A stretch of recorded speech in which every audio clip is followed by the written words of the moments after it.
What do you say, everybody? And happy St. Patrick's Day. I got my green on and got a special guest here today to talk some Cubs baseball. Just kind of a riff session here. We're going to get into this Cubs team.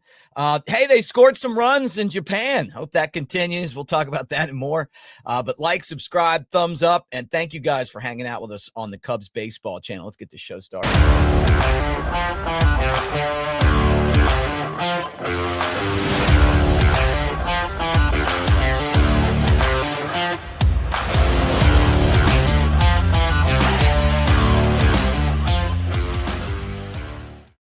All right, special guest today, Naren Desai. Good to see you again, my friend. The best out of the mailbag, and I love these shows where we get together and we just kind of riff. But you guys in the comments section always amaze me with your great baseball knowledge, and that's what this is all about, kind of getting around and talking. But good to see you today, and let's jump right into it. And I'll throw this out there. It's your question, but I'm going to throw it out there to you, and we'll kind of riff on this a little bit. Is this Cubs team built for 162 games?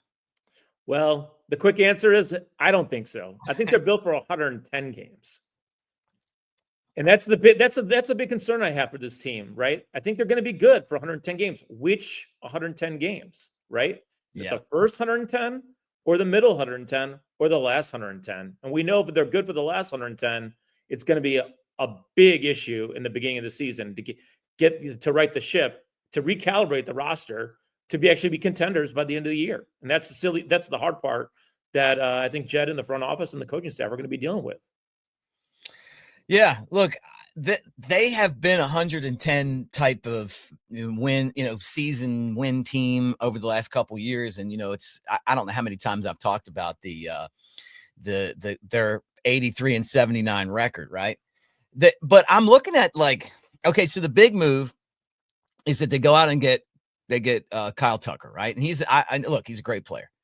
But when you look at the way that it affected the roster, it still doesn't make sense to me because so you had Cody Bellinger. How much better is Kyle Tucker than Cody Bellinger, right? So you basically sell him away, then you trade for the same exact guy or maybe a better version of the same guy, right? Same position. An all-star third baseman that you traded to get last year some pretty good prospects, and then your first round pick that both play third base, which leaves you without a third baseman. So now you got your prospect middle infielder playing third, and Matt Shaw.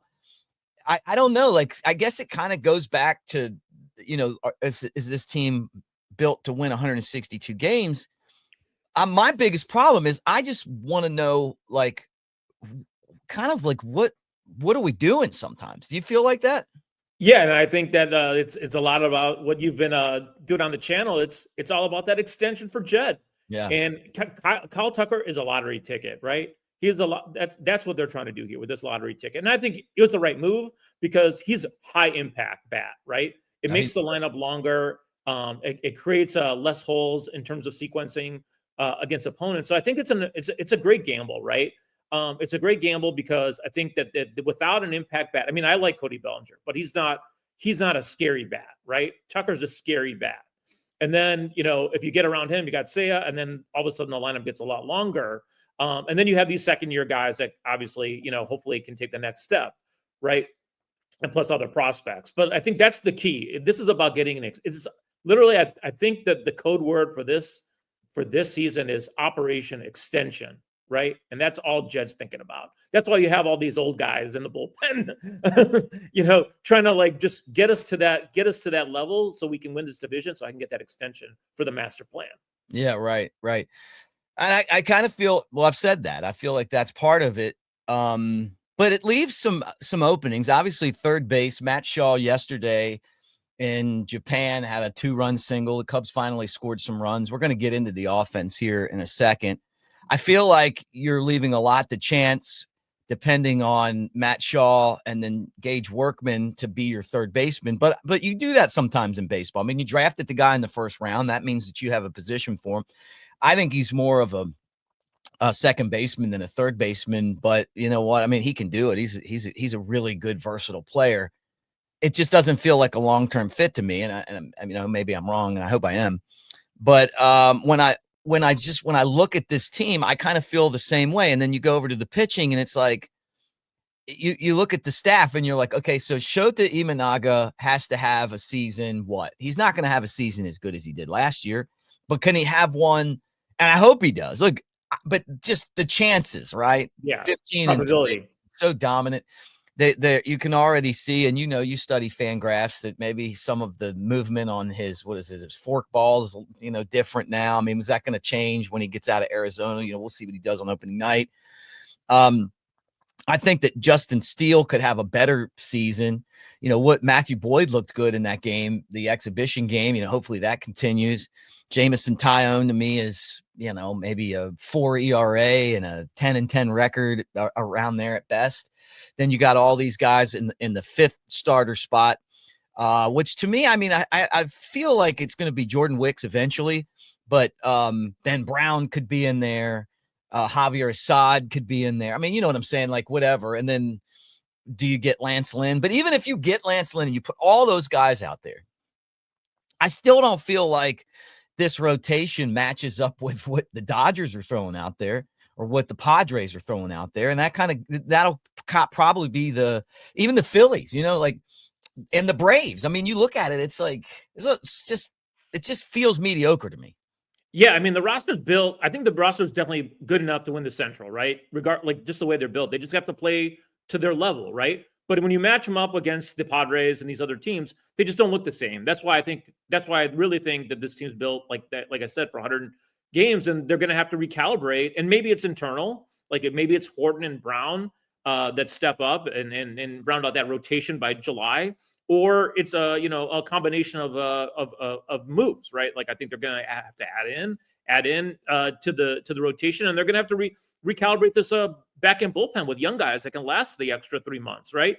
And I think that's a big thing. Like I think this whole thing with Lynn and Rhea and these guys, I think they're just trying to buy these 10, 12, 15 starts so then they can use Wicks and these other guys towards the end, because they didn't pitch a lot last year. So how many innings they got left, right? Like same thing with Boyd. Like Boyd might be great for 100 innings. What about the rest? What about the other 75 innings that you need to finish the season?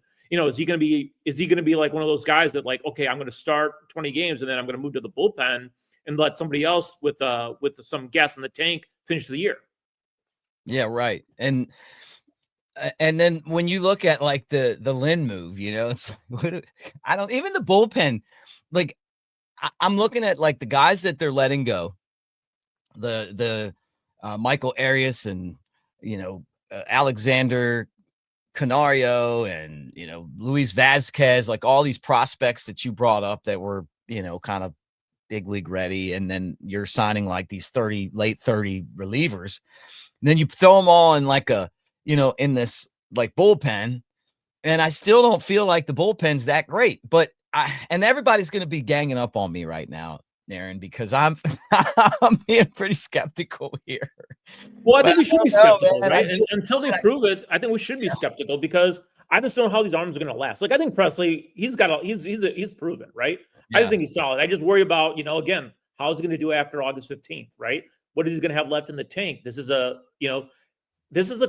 crazy how the season is. It's just so much attrition now in Major League Baseball with these pitchers and just lasting. Who's going to have the slump in May that is just a May slump, not a 3-month slump, right? Because a lot of these guys end up with pretty good numbers at the end of the year, but you don't when you need them, when the season's on the line between May 10th and July 10th, before the trade deadline, that's the important part of the season. So that's what my big concern is. Like Caleb Thielbar, like I was just like shocked. I mean, he's 38. I mean, like what's he going to have left in half the season? So I think they're banking on a lot of these guys helping out later in the year, and they're going to recalibrate this. They're going to remake this roster, based on who's good this year, right? Because I think the volatility of relievers, they didn't want to take a chance, right? They want to like, hey, let's wait, let's see who's good, let's see who's out of it, let's see who's available in June and July, and hopefully, our guys are better. But if they're not, then we can go and make these deals. And I just think that's a different way of GMing. How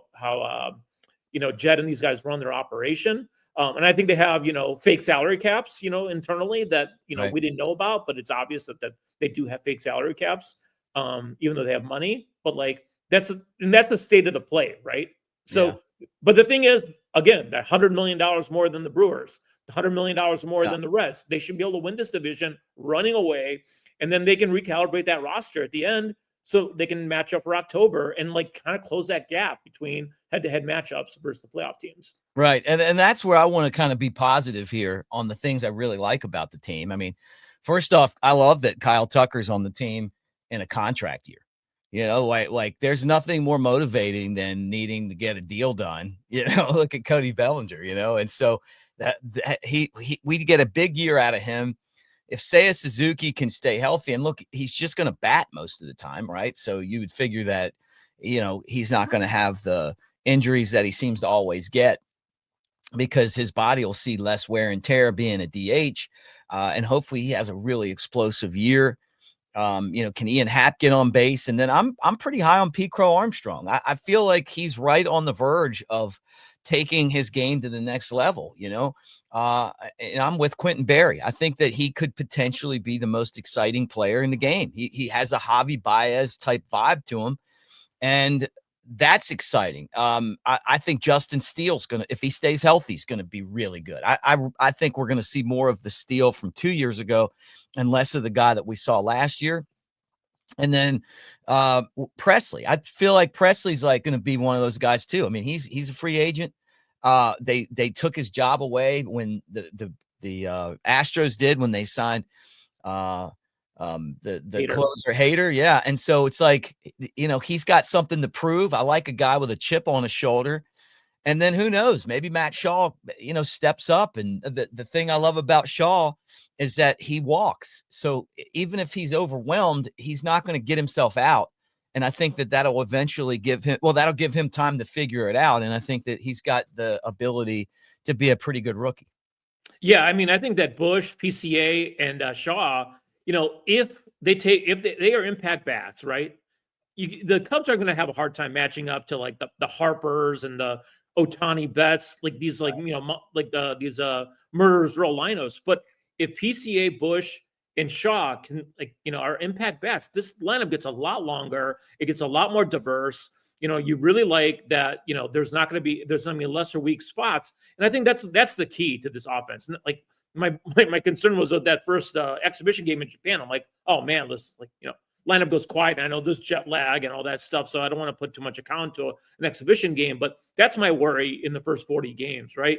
You know, are they going to go cold? You know, for certain games, because they don't have that type of rotation really. We're like, oh, this guy's going to go 7 innings, 8 innings with 1 run, and we can win these 2-1 games. I think we got to score 3 or 4 runs to win like these close games. I just don't think that we have that type of rotation and bullpen where it's going to be like 2-1, 1-0 games. I think they really need to make sure this lineup doesn't go quiet, and that's what I'm excited about. And I think PCA, like just watching the games like PCA, I think he's going to have a different type of impact.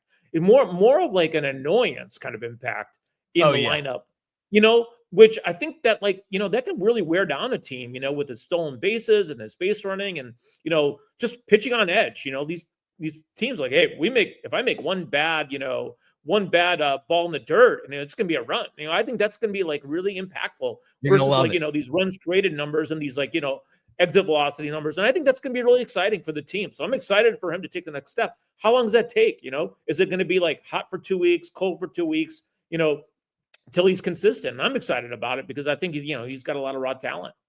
Yeah, no, I'm with you. Look, you bring up something that I think is definitely worth kind of getting into, and that's just that Pete Crow-Armstrong is just so nasty, right? Like, it's so hard to kind of figure out exactly what he's going to do when he's on the bases, as he gets comfortable.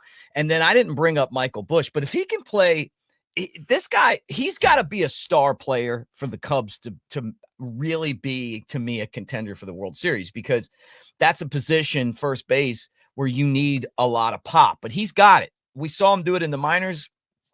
I'm excited about what his potential is. And it kind of goes into what our topic is here. Can we get an uptick in the second year? And there's something, though, called the sophomore slump. Have you ever heard about that before? You know, so that's Hollywood Pete. That's Mike over at first base, you know, like, but I got this feeling that I think that both of those guys potentially could become the face of the franchise. Well, that's the thing. Like, I think that you hear from the front office, right? And you got to trust some of their internal guys. You have to trust some of their scouts a little bit because we're just super fans on Fangraphs, or trying to like dissect it. But if these guys really believe that like a guy like Michael Bush is going to take the next step, and that's why they didn't go and try to upgrade, another middle of the order bat. I mean, that could be huge, right? Like if Bush can really take that next step and be an impact bat at first base, a left-handed pop, really, like I'm really excited to see what he can do. And I don't know when it's going to happen, right? Like, is it going to happen in May or it's going to happen in June? I just like, I'm excited for it because I just think that that could be a huge tick up, right? And I think I heard some stuff where he got stronger in the offseason. He's got to be able to last, and now he's playing first base, and he's got his defense is getting really good. So I'm excited for all those things. And I think Shaw is like a little bit unique too, right? He's a college bat. He's a pure hitter. He looks like, I'm worried about his style, like, in terms of like getting with velocity and stuff like that. But again, that's the adjustment time period. And that's hopefully where Tucker and Happ and Seiya can carry the offense while these guys, really start to hit the ground running within, I'm like one of these people that the first, 10, 15 games of the year, like it's almost like a little bit of mini spring training. So I'm hoping that, as the season settles in, that these guys start hitting their stride, right? And they see that, what they got to do to really take the next step. And I'm optimistic about it because all these, if you look at a lot of these teams, a lot of the better players, it's always after those first 500 bats. Like Bobby Witt, he was league average until like those first like 1,000 at bats, and then he just exploded after that. So like that's like I want to get excited about these guys that like get their 500-700 at bats because they're not getting that development in the minors, and then they just take off, and then the league's got to adjust to them, and then you play that cat and mouse game. So I just think that like that's the thing to be optimistic about this team. But then at the same time, there's some flaws, like you said, like with the rotation, like they don't have those impact pitchers, and I think that's where you're going to hopefully see some upgrades throughout the year, and hopefully they come internally or they come through trades.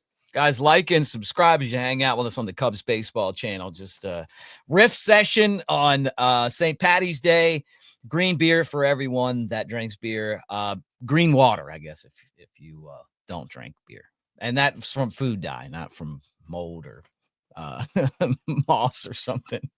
But anyway, thanks for hanging out with us. That's Nair and I'm Mick, and we're just kind of talking today. All right, final thing.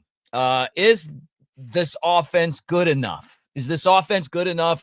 I worried about this. And then I watched that game, and I'm watching this 20-year-old Japanese guy just cut the Cubs in half, man. The slow curveball, like setting them up. Like, and I'm going, I saw this a lot last year. Not just the 15 shutouts, but there were a lot of games where you're going, we're not scoring. Like we don't have the Baez Bryant home runs that were come off when they were in their prime, would come off of anybody, or Rizzo, one mistake and you score. And it feels like Hap is quiet in a lot of those games. And, and honestly, Pete's quiet in a lot of those games. Like the offense is quiet in a lot of those games. I hope that it was just like you said, jet lag, and maybe too much sake hanging out with Shota and his friends over at that place where they were. Yeah, they're a little bit on a holiday trip there. So I'm probably not going to put too much into that. But yeah, I mean, I think the offense is the big wild card, especially early in the year, in terms of where they settle out, right? Like with these younger players. And then, Tucker and Seiya, they're not going to hit home runs, or they're not going to be carrying the offense every game. And then others guys got to step up. Like that bottom of the order, man, like that was so bad last year. That's when Dansby, Amaya, I mean, it was so cold, like that. I mean, Morel, they were just so cold last year. And then you're bringing up like Nick Madrigal and Patrick Wisdom off the bench. I mean, that was just a disaster in terms of roster construction last year. So this year, I think I'm excited about like, I think this Gage Workman, I think if you put him in the right matchups, you make sure, he's not facing aces and he's not facing the guys with the biggest velocity. I'm excited about those guys. I'm excited about Amaya and Carson Kelly taking, the next step here. I just think they're going to be better, but I really worry about these cold days on the offense. Can they scratch and claw enough runs to win those close games? And that, you look at those Brewers lineups, you look at these other Tampa Bay lineups, they always win those 4-3, 5-4 games because they scratch and claw those runs out, and then they line up that bullpen and make sure that like we're going to take advantage of every every little, head-to-head advantage we can get. That's where the Cubs need to improve in their in-game strategy. And hopefully, that's something we see this year from Counsell, that they can win those games that, where they, only score 3 or 4 runs. Yeah. Great point, man. And I totally would love to see that. And I think Counsell looks through the organization. He's got a year under his belt, and obviously he's got a hand on the way that Cubs develop a little bit more. I think that's only going to help the Cubs get better. My biggest criticism has been that we push guys up through the system too fast, that they need to develop longer, because the jump right now from AAA to the big leagues is huge. With that said, you may get to the AAA and it not be much different than AA anymore, just because of how the minor leagues have been watered down, and it just takes that time to get to the major leagues and and have success. So I guess as we kind of get to the back end of our show today, let's just think of some, like, what do you think the Cubs' biggest strength is? And then we'll talk about their biggest weakness, and what are you most excited about seeing this season? So we'll both start. Let's do biggest weakness first, then we'll do biggest strength second. Biggest weakness. I definitely think the biggest weakness is that they don't have a real shutdown, like high velocity strikeout pitcher in the rotation that, could really, shut down lineups. I think that's a big thing. They have good pitchers, but like real shutdown, 7 innings, 8, 9, 10 strikeout kind of pitcher. I think that's like one thing they're lacking in this rotation. That's like probably like the biggest weakness I see. I think for me, the biggest weakness is what we were just talking about: scoring runs on days when you don't have your best stuff. And I feel like the Cubs had a guy named Kevin Graber. He was AA manager when the Smokies won the championship a couple years ago, and he's out of the organization now, back in prep baseball. But the guy was so good at, when he was working with the team, figuring out ways to manufacture runs on days when you didn't have your best stuff, when you couldn't rely on a home run. And I feel like it's like secondary leads when you get walked and steal second base. It's setting up all I need is a single after a walk in an inning to score a run. It's not waiting on the home run. And the other thing that bothers me the most about the Cubs when they're not having their best offensive days is that they don't have enough competitive at bats for me. Even if you don't get a hit, you can still have a very competitive at bat. When you talk about one of the prospects that I'm excited about seeing, it's James Triantos. He's the master of a competitive at bat. So even if he doesn't get a hit, he'll still make you throw enough pitches where he'll kind of ruin the inning and set it up for the next guy. I think the Cubs have to be better at competitive at bats. I just feel like when you get into those games against good pitching, there's so many 1, 2, 3 innings, and there aren't even at bats that you're looking at and going, man, that was a good at bat. They've got to do something about that. Great teams give you great at bats, and that's an area where the Cubs can definitely improve, in my mind. Yeah, I mean, that's one thing you notice sometimes, like they almost get like a defeatist mentality. You see them like in certain games. That's where Counsell and the internal game planning folks are like, hey, this guy's got good stuff. We got to get him out of the game, right? Or we got to find a way to like poke these balls in the right field instead of trying to turn on everything and try to pull everything out for a homer. Like they have to come up with that, internally, and say, look, we have to take advantage of what the situation is. And I think that's a big worry of mine too, right? That they're going to start swinging and missing, or they're going to get down on themselves when they've got a matchup that just they're not seeing it, right? And before you know it, it's the 6th inning, and then all the hard-thrown relievers come in if they're lined up. So that's the thing. One thing I was looking at in playing around on Fangraphs on the splits, it's like that underbelly of a pitching staff in a game, right? The 4th, 5th, 6th inning before once the starter's in there, like 3rd time through the order, and then before the top relievers come in, it's important, that to be able to take advantage of those at bats. Before and have that sense of urgency. And you're right, like those competitive at bats. I'm hearing some stuff, from some of the beat writers that are covering the team, that like you're seeing better at bats, but they got to take that into the regular season. All right, what's your biggest strength of this team? The biggest strength I think is probably going to be, I think they have quality starting pitching. They just don't have that, top one. I think they're going to get a lot of quality starts through this rotation, right? I don't think they're going to have a situation where guys are going to be like, out in the second inning, right? I think they're going to get those 6 innings from most guys. I just don't think they're necessarily going to be, shut out or 7 inning games. I just think they're going to have that. I think they have a good rotation. I just don't think they have a steady Eddie rotation. They just don't have that, top heavy rotation. So I think that it's weird that the weaknesses and the strength are in the same area, but at the same time, I think that's where they're at. I think they're not, it's the whole thing about edge. I don't think the Cubs have an edge, right? I think they're solid in a lot of areas. I just don't think they're dominant in anything.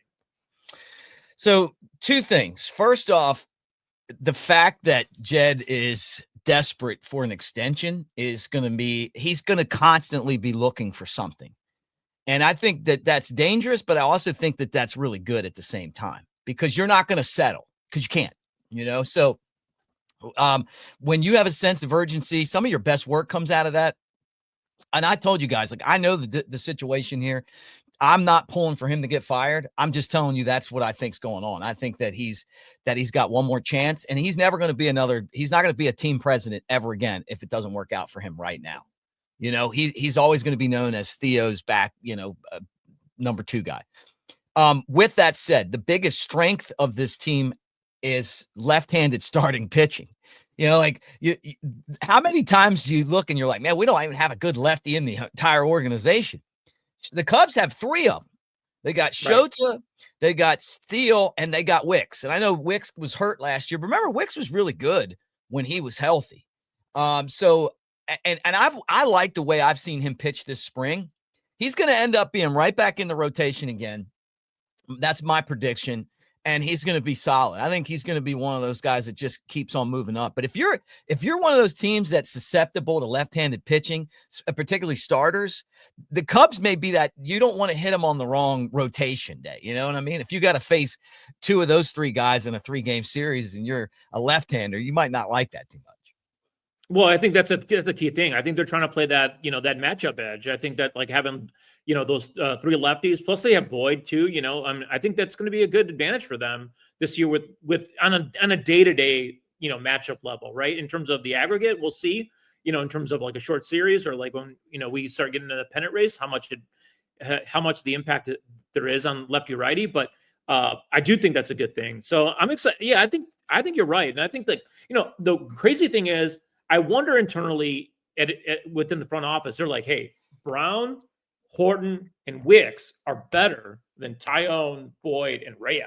But they're not going to be better in April and May. They'll hopefully be better, down the line, right? So, I think that's one of those things that you get to be optimistic about in terms of the rotation, in terms of we've got a decent rotation, but we might have better guys in the rotation in April in Iowa in the early part of the season. We just got to get them seasoned. We got to get them stretched out, and we got to make sure that they have enough bullets left for the rest of the season.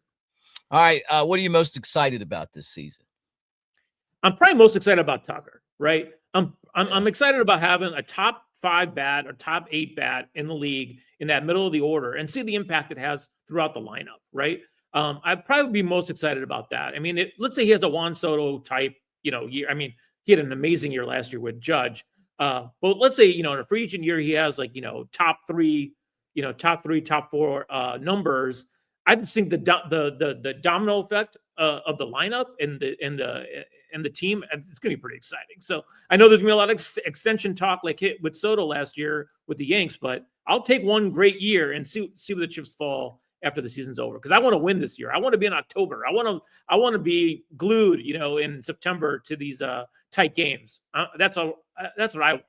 Yeah, look, I'll be excited if Moises Ballesteros can catch, because he can hit better than both of the guys they have at the major leagues. But really, to me, it comes down to Pete Crow-Armstrong. I call him Hollywood Pete. Love the guy. Love watching him play, the intensity that he brings to the table. I think I've told you guys before, Ryan Friel was one of my favorite players, and he was with the Cubs for a short amount of time, but just electric and death-defying, and would run through a wall to make a play. Pete Crow-Armstrong, same way. Javi Baez, favorite all time. maybe Cub. He's right there. The El Mago stuff, right? And Pete's that next guy. And it's all about confidence with him. And he's definitely a guy who is going to do things in your face. Nobody dyes their hair blonde and then puts blue stars in it. And I remember last year he came in and he had the blue head, and he didn't do too well. This year he's hitting over 500 this spring. He's just, he has to keep being himself. That's who he is. And I can't wait to see what it looks like when he kind of brings that Bryce Harper edge to the game. The weakness that he has are the strikeouts. He's got to cut down on the strikeouts. The guy's got amazing wrist to ball skills. He's got to just be a better disciplined hitter and get on base, because when he's on base, it's havoc. And he's the answer to the Cubs not scoring in those close games. He can manufacture a run himself. I've seen him do it. This is a guy that, with bases loaded on a ground out, scored from second base. So think about that. On a fielder's choice, he is a difference maker if he just continues to figure out ways to get on base. Yeah, you're right. I'm super excited about PCA's next step, right? On the base paths, defense, and then as the bat comes around, what impact can he have? I just think between Tucker and PCA and then Shaw second year, I think there's a lot of areas to be optimistic about on this team. I'm definitely a homer, but I'm also trying to be realistic too on some of the gaps. But yeah, I think that's the thing about every season in baseball, especially a good team that wants to be a great team. There's a lot of X factors, and I think PCA is huge. I just think, just any team that takes a nap when he's on the bases, I'm so excited to see what he does to them, right? If they're lackadaisical on something and he takes an extra base, it's going to be huge. And they make a mistake, he's going to take 2 bases, not 1 base. Yeah, right. All right, final thing for you, Naren. Look behind me. You see the Cubs baseball channel logo. You see it up on the top corner of your screen there spinning around. I'm going to order swag to give away for all the great people that hang out with us, including you. And you're top on the list when we get it. What do you think I should get? What would you wear or any of this? Somebody said a tattoo. Look, if somebody gets a Cubs baseball channel tattoo, that's next level. I don't know that I'm giving tattoos away, but I would love to see somebody get a baseball channel tattoo. But what do you think we should do swag wise that people would actually, and you would actually wear and enjoy? Mick, I think I told you this, you always release your videos early in the morning. So I'm always refreshing YouTube, and you post a new video, and I'm usually right around when I do that, I'm making coffee. Right. Yeah, right. So I was like, coffee mug. I think a coffee mug is the ideal thing, because, you release those videos early in the morning. I'm making a cup of coffee. I might as well watch and drink out of the same, logo. Right. So for me, I think you get a lot of use out of it too, right? You drink coffee every day. You're going to use it every day. You might wear that shirt once every 2 weeks, but you get that coffee mug. You can just use it every day. So I think the mugs, the tumblers, I think there might be something there for you in terms of swag, just because of usage. I don't know. That's just me, because I got a ritual every morning of drinking coffee, and usually listen to one of the shows you just posted. All right, brother. Well, thank you, man. Thanks for watching. Great idea. And you know what? You sold me. I'm going to do. No doubt about it. We're going to have coffee mugs. I think that'll get that order in here this week. All right, guys, like, subscribe, thumbs up. As I say every day, thank you for listening and watching our channel every day. Next move is also, we're going to put these shows on the podcast. You can download the audio. If you miss the video, you can't get to YouTube. I think that's something that I'm going to do here in the next week as well. But get in the comments section. Tell me what you guys thought about our show. Agree, disagree. Give us your strengths and weaknesses. Do you think the Cubs offense is good enough? All that and more. And we'll talk to you again tomorrow. But have a great St. Patty's Day, everybody. Go Cubs.